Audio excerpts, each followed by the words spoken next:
ছাগল ধরে যাচ্ছিলাম। ছাগল কেতা লাগি ধরছত? হ্যাঁ তো বন্ধু অকল নীলবাগান নাটকৰ দিনকৰো ছাগল চুরির অভিযান ছাগল চুরিত লাগিয়া আতে নাতে ধরা পড়ছে রাইজর আতো লগে লগে রাইজে দরিয়া প্রশাসন খবর দিয়া প্রশাসন আতো এই ছাগল চুরির সন্দেহ দিছিল। আমি সাইডে দি ভিজুয়াল লাগাইছি, ভিজুয়াল হে স্পষ্ট আকারে হে সইকার আইছে যে ছাগল চুরি খরা অবস্থাত রাইজর আতো আটক হয়েছে। বন্ধু অকল বর্তমানে চুরির অভিযান চলে, রাস্তায় সাইডে সাইডে যেটা ছাগল ছাড়িয়া দেওয়া হয় ওটা ছাগল বর্তমানে চুরে উঠাইয়া দিনপর লইয়া যায় গাড়ি দি।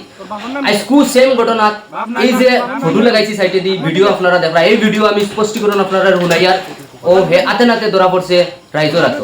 বর্তমানে আমি তার মুখর কিছু বাক্য শুনাইয়ার আপনারা হে স্পষ্ট আকারে হে সইকার আইছে যে হে ছাগল চুরিতে ইয়া ধরা খাইছে। ঘটনাটা ঘটিছে নীলবাগান নাটেওয়ার। বন্ধুসকল বর্তমানে তারে ফিটাফিটি রাইজে না করিয়া তারে আইনর আতো সমঝাইয়া দিছেন। পরবর্তী আপনারা এই ভিডিওটা শেয়ার করি প্রত্যেকজন রাইজরে দেখাইয়া দেও আর সজাগতা সৃষ্টি করিয়া সবে রাখা। গতিকে আজকের ভিডিও অনুশেষ করলাম। মধুবীর সরকার আমার ভিডিও চেয়ে দেওয়ার লাগি আপনারা সবাই ধন্যবাদ। আসসালামু আলাইকুম।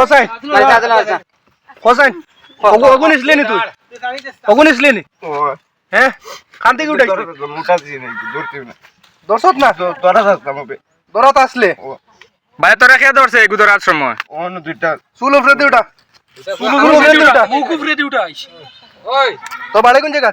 বাড়ি তার কাটা হলো তার কাটাতে কি বাদি লাইন বাইলি গিলা কার বাড়ি কোন বাড়ি নতুন আইছি আমি হলো। তোর বাড়ির নাম কি তারে? ভাইয়ের নাম হইছে আব্দুল। তোর বাবার নাম কি তা? বাপ নাই নাম কি তা? আসমান থেকে আইছত নি আলী কল্লা উপরে দি উঠা কল্লা উপরে দি উঠা আর বার খোয়া লাগে না নি হ্যাঁ আব্দুল্লাহ